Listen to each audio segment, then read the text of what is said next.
that was my beautiful audience, and mine was Hannah Brokaw. Discrimination has probably been around since the earliest humans were on the planet. And definitely still exists today, whether it's about race, gender, sexual orientation, age, or what shoe size you have, it's everywhere.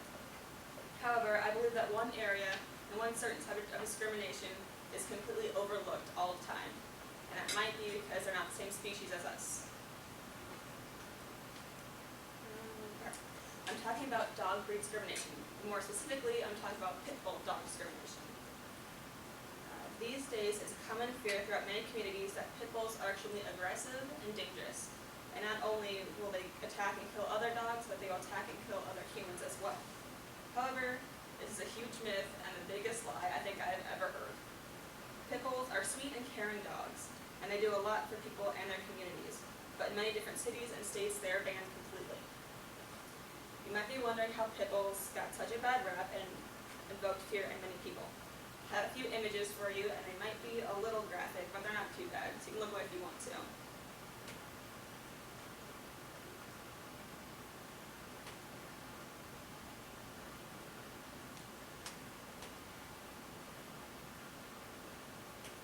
So after seeing that, I can see why people would be afraid of these dogs. This right here is Booby. He was used as bait when he was 4 months old to train pit bulls to fight each other. From behind his left eye on the side of his face, he lost his ear, all the skin, bone, and he broke his jaw completely. So I sympathize with the owner of that dog and pit bulls of dog fightings. It's awful, but it's not the dog's fault. It's the owner's responsibilities and how they train the dog. Small gangs, groups, animals, and so forth use pit bulls as dog fighters for their sick entertainment and as a way to make money. So in common people seeing these fights and incidents on TV where pit bulls attack and kill a human or an infant, I believe that's where the fear started. And once it started, it spread like wildfire throughout the media.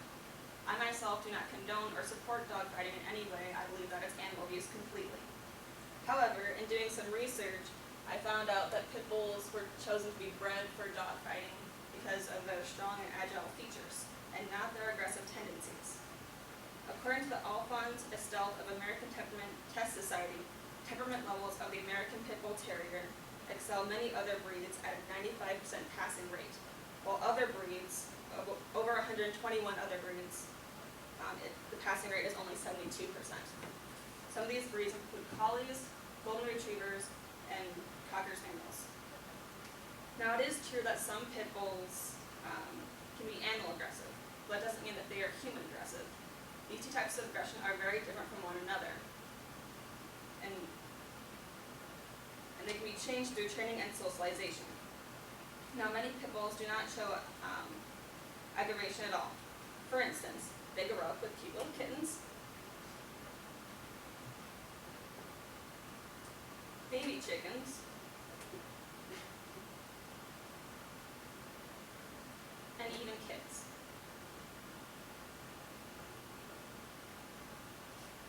In the 1900s, the pit bulls were known as the nanny dog. They were considered loving and a faithful breed, and you could count on them to keep your children safe.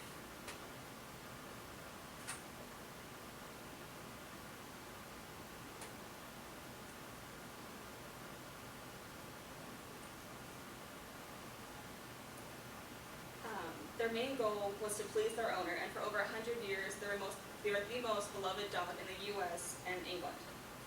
One thing people don't know about pit bulls is that they're frequently used for search and rescue. Kristen Crawford works in the Alameda County Sheriff's Search and Rescue Squad as an operations lieutenant. She trains pit bulls to be search and rescue dogs for her unit. Kristen Crawford chooses them based on courage, strength, determination, intelligence, and agility. She also says that they don't give up. When you're out all night looking for a lost 5-year-old, you want a dog that won't quit.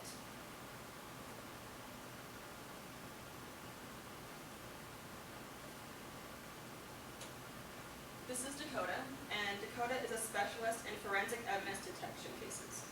For instance, a few years ago, there was a Lacey Peterson case back in California. I'm sure we all remember that and how devastating it was. And Dakota here went out and looked for used scent to look for Lazy Peterson. Dakota Kir was also used to search for the astronauts of the Challenger disaster. Excuse me. Pit bulls are also used as service dogs. The Delta Society says pit bulls offer stability, strength, and a willing nature, which all are necessary for service dogs. They also work as hearing assistant dogs, physical assistants, and other things as well. So meet Max. Max is a hearing dog for a doctor in Texas.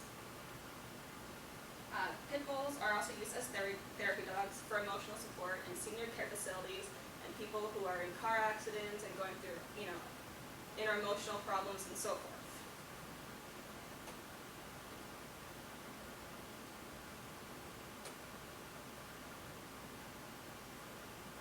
And this here is Sergeant Stubby.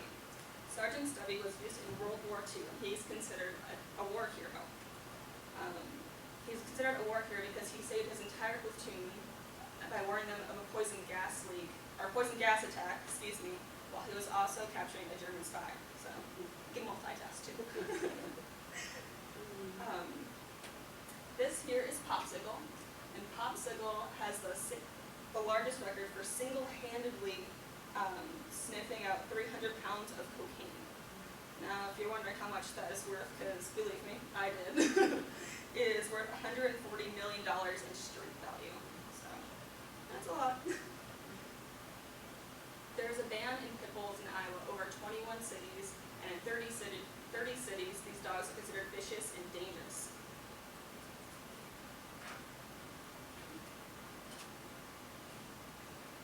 It is really sad to say that these dogs are the most euthanized pet in America alone, and it's because of the vicious rumors that surround these dogs, saying that they're vicious and aggressive and will attack anything. However, it's not the case whatsoever. It is the owner's responsibility in how they train their dog and what they train their dog for. These dogs should not be punished whatsoever. So in banning these dogs, people are only going to move on to the next highly aggressive dog, and it won't solve any problems. Our job is to educate and not discriminate against this breed.